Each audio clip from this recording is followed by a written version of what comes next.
పెహల్గాం ఉగ్రదాడికి ప్రతీకారంగా భారత సైన్యం చేపట్టినటువంటి ఆపరేషన్ సింధూర్ దెబ్బకి దాయాది దేశమైనటువంటి పాకిస్తాన్ గజగజ వణికిపోయిందా? భారత క్షిపణుల దెబ్బకి పాకిస్తాన్కి చావు దెబ్బ అంటే ఏంటో రుచి తెలిసిందా అంటే అవుననే సమాధానం ఇస్తున్నారు పాక్ ప్రధాని. భారత్ చేసినటువంటి దాడుల గురించి అసలు ఏమన్నారు?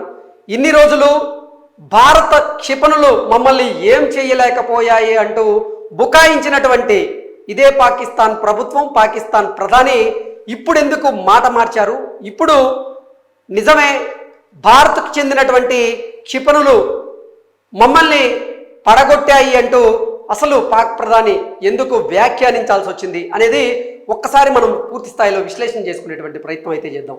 అవును, భారత క్షిపణుల దెబ్బ మాకు తగిలింది. పాక్ ప్రధాని పెహల్గాం ఉగ్రదాడికి ప్రతీకారంగా భారత్ చేపట్టినటువంటి ఆపరేషన్ సింధూర్తో దాయాది పాకిస్తాన్ వణికిపోయింది. మన మిలిటరీ దాడులు ఆ దేశ వైమానిక దళాన్ని చావుదెబ్బ కొట్టాయి. శత్రువుల కీలక వైమానిక స్థావరాలను మన క్షిపణులు ధ్వంసం చేశాయి. అయితే ఈ నష్టంపై ఇన్నాళ్ళు బుకాయిస్తూ వస్తున్నటువంటి పాకిస్తాన్ తాజాగా దాన్ని అంగీకరించింది. భారత క్షిపణుల దెబ్బ తమకు తగిలిందని స్వయంగా ఆ దేశ ప్రధాని షహబాజ్ షరీఫ్ ఆయన ధృవీకరించారు. శుక్రవారం రాత్రి ఓ కార్యక్రమంలో మాట్లాడుతూ షహబాజ్ ఈ విషయాన్ని వెల్లడించారు. మే 9-10 మధ్య రాత్రి సమయంలో రావల్పిండిలోని నూర్ఖాన్ సహా ఇతర వైమానిక స్థావరాలపై భారత్ దాడి చేసినట్లుగా పాక్ ప్రధాని అంగీకరించారు. ఇందుకు సంబంధించినటువంటి వీడియో ఒకటి ప్రస్తుతం సామాజిక మాధ్యమాల్లో వైరల్ అవుతుంది. భారత్ పాకిస్తాన్ వైమానిక స్థావరం మీద దాడులు చేసినటువంటి సమయంలో షహబాజ్ అసలు ఏం చేస్తున్నారు అనేది ఆయన మాటల్లోనే విందాం. ఆ రోజు తెల్లవారుజామున ప్రార్థనలు ముగించుకొని ఈత కొట్టేందుకు వెళ్ళాను. నా సెక్యూర్డ్ ఫోన్ మాత్రమే తీసుకువెళ్ళాను. 2 సార్లు మోగింది. Army chief general Asif Munir లైన్లో ఉన్నారు. ఫోన్ ఎత్తగానే భారత్ దాడులు చేస్తున్న విషయాన్ని చెప్పారు. వాటిని ఎదుర్కొనేందుకు వైమానిక దళం స్వదేశీ సాంకేతిక పరిజ్ఞానంతో పాటు చైనా యుద్ధ విమానాలను కూడా వినియోగిస్తుందని మునీర్ తెలియజేశారు. అంటే ఇన్ని రోజులు నిజంగా చెప్పాలంటే భారత్కి పాకిస్తాన్కి మధ్య ఉద్రిక్తతల నడుమ పాకిస్తాన్ భారత భూభాగం మీదకి దాడులు చేసేటువంటి ప్రయత్నం చేసింది. అయితే భారత గగనతల రక్షణ వ్యవస్థ S-400ని యాక్టివేట్ చేసింది. అలాగే ఆకాష్ మిసైల్కి సంబంధించినటువంటి వ్యవస్థను కూడా యాక్టివేట్ చేయడం జరిగింది. అంటే పాక్ భూభాగం నుంచి భారత భూభాగం మీదకి ఆత్మాహుతి డ్రోన్లను కానీ, రఫేల్స్ని కానీ, అలాగే అంటే మిసైల్స్ కానీ, యుద్ధ విమానాలు కానీ ఏదైనా వస్తూ ఉంటే మన S-400 గగనతల రక్షణ వ్యవస్థ, అలాగే ఆకాష్ అనేటువంటి ఈ క్షిపణికి సంబంధించినటువంటి రక్షణ వ్యవస్థ, ఈ రెండు కూడా పాకిస్తాన్ చేస్తున్నటువంటి దాడులను తిప్పికొట్టగలిగాయి. అయితే వారు మన భారత సైన్యం మాత్రం పాకిస్తాన్కి చెందినటువంటి JF-17 అనేటువంటి 2 యుద్ధ విమానాలను నేలకొల్చగలిగారు. అలాగే అమెరికా తయారు చేసినటువంటి F-16 అనేటువంటి యుద్ధ విమానాన్ని కూడా ఉపయోగించి పాకిస్తాన్ భారత్ మీద దాడులు చేసేందుకు ప్రయత్నం చేసింది. ఆ F-16ని కూడా మన వారు చాకచక్యంగా కూల్చివేయడం జరిగింది. అయితే ఇన్ని రోజులు మాత్రం దాన్ని పాకిస్తాన్ అంగీకరించలేదు.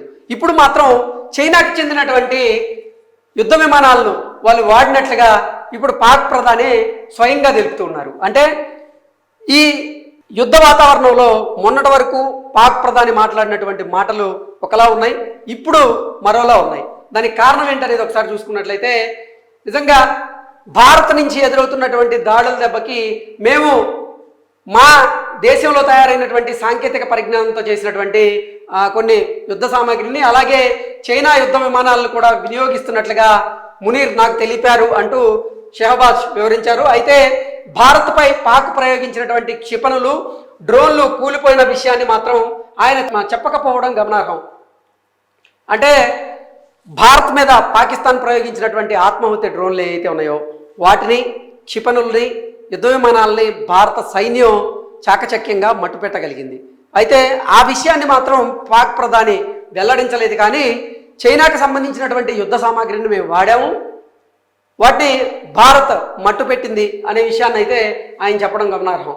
ఆపరేషన్ సింధూర్ తర్వాత భారత సైనిక స్థావరాలు, పౌర నివాసాలను లక్ష్యంగా చేసుకొని పాక్ దాడులు చేసింది. దీంతో న్యూఢిల్లీ ప్రతిదాడికి దిగింది. అత్యంత ఖచ్చితత్వంతో పాక్లోని దాదాపు డజను సైనిక స్థావరాలను భారత్ ధ్వంసం చేసింది. అందులో ఆ దేశానికి అత్యంత కీలకమైనటువంటి పాక్ ఆర్మీ హెడ్ క్వార్టర్స్ ఉన్న చక్లాలాలోని నూర్ఖాన్ ఎయిర్ బేస్తో పాటుగా సర్గోదా అలాగే భోలారి వైమానిక స్థావరాలు ఉన్నాయి.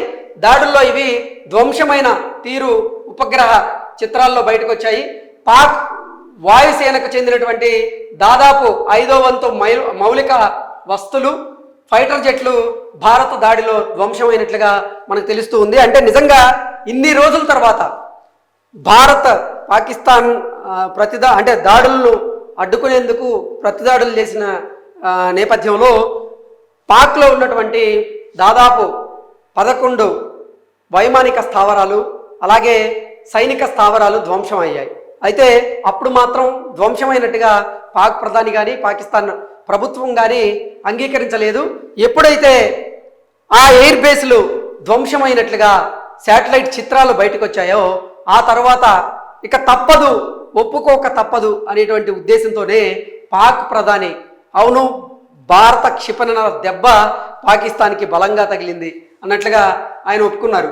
అంటే నిజంగా ఈ నెల 9, 10వ తేదీల్లో భారత సైన్యం పాకిస్తాన్ నుంచి ఎదురవుతున్నటువంటి దాడులను తిప్పికొడుతూనే అసలు ఏ ఎయిర్ బేస్లను లక్ష్యంగా చేసుకొని పాకిస్తాన్ భారత భూభాగం మీదకి క్షిపణులను, ఆత్మాహుతి డ్రోన్లను అలాగే మిసైల్స్ను ప్రయోగించిందో ఆ ఎయిర్ బేస్లను లక్ష్యంగా చేసుకుని భారత సైన్యం అయితే విరుచుకుపడింది. అందులో భాగంగానే నూర్ఖాన్ ఎయిర్ బేస్తో పాటుగా రావల్పిండి ఎయిర్ బేస్ అలాగే మొత్తంగా చూసుకున్నట్లయితే పాకిస్తాన్లో ఉన్నటువంటి 11 ఎయిర్ బేస్లు అయితే దగ్ధం చేయగలిగింది. అయితే శాటిలైట్ పిక్చర్స్ ఎప్పుడైతే బయటకు వచ్చాయో ఇక ఒప్పుకోక తప్పదు అని భావించినటువంటి పాక్ ప్రధాని నిజమే భారత క్షిపణుల దెబ్బ మాకు తగిలింది అంటూ ఆయన ముసలి కన్నీరు గార్చేటువంటి ప్రయత్నం కూడా చేస్తూ ఉన్నారు. ఎందుకంటే అంతర్జాతీయ సమాజం ముందు ఇప్పుడు భారత్ని ఒక దోషిలాగా నిలబెట్టేటువంటి ప్రయత్నం చేశారు. అందులోనూ అసలు చైనా మేము అసలు పాకిస్తాన్కి ఎటువంటి యుద్ధ సామాగ్రిని అందజేయలేదు అంటూ చెప్తున్నటువంటి నేపథ్యంలో ఇప్పుడు పాక్ ప్రధాని చేసినటువంటి వ్యాఖ్యల ద్వారా ఖచ్చితంగా చైనాకి చెందినటువంటి యుద్ధ విమానాలను అయితే పాకిస్తాన్ మొన్న భారత్ మీద దాడి చేసేందుకు వాడింది, విఫలమైంది. JF-17 ఈ యుద్ధ విమానాలను రెండింటిని భారత సైన్యం కూల్చివేసినటువంటి నేపథ్యంలో అవి చైనాకు చెందినవే. అలాగే F-16 యుద్ధ విమానం దాన్ని కూడా మన భారత సైన్యం చాకచక్యంగా నేలకూల్చినటువంటి నేపథ్యంలో భారత్ మీద దాడి చేసేందుకు పాకిస్తాన్ F-16ని కూడా వాడింది. F-16 ఏమో అమెరికా తయారు చేసింది. కాబట్టి అసలు రెండు దేశాల మధ్య కాల్పుల విరమణ ఒప్పందం కుదర్చడానికి ఇటు చైనా కానీ అమెరికా కానీ పెద్దన్న పాత్ర పోషించినట్లుగా కొన్ని కుట్రలు పన్నారు. ఎందుకంటే అంతర్జాతీయ మార్కెట్లో చైనాకు సంబంధించినటువంటి యుద్ధ సామాగ్రి అలాగే ఇటు అమెరికాకు చెందినటువంటి యుద్ధ సామాగ్రికి సంబంధించి డిమాండ్ తగ్గుతుందేమో అనేటువంటి ఉద్దేశంతోనే వారు ఈ మధ్యవర్తిత్వంకి చేసినట్లుగా కూడా రకరకాల వార్తలు వస్తున్నటువంటి నేపథ్యంలో ఈరోజు పాక్ ప్రధాని చెప్తున్నటువంటి మాటల ప్రకారంగా వారు భారత్ మీద చేసినటువంటి దాడుల్లో మాత్రం చైనాకు సంబంధించినటువంటి యుద్ధ సామాగ్రిని అయితే వాడి విఫలమయ్యారు. Thank you so much.